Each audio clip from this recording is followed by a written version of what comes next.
KDKA.com. The following is a test of the EAS.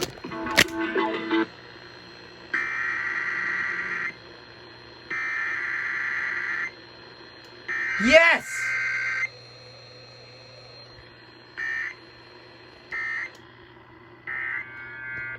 This station is testing its emergency alert equipment. The EAS provides timely emergency warnings. This station serves the extended Pittsburgh operational area. This EAS test.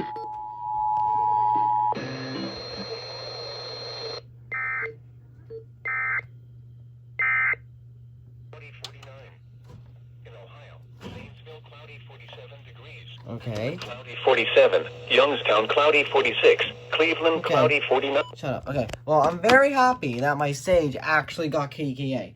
So what I did is that I brought out my Midland so that the reception could be good, and it actually worked. So I will do that from now on. So whenever KDKA tests, I will move my 300 out of its little shelf, and I will bring it out so that the reception is clear. And look what happened. I actually got it from KDKA, so here it is. Receive it on monitor 1, local alerts, KDKA AM, and then it's sent. Alright guys, see you in the next video. Peace.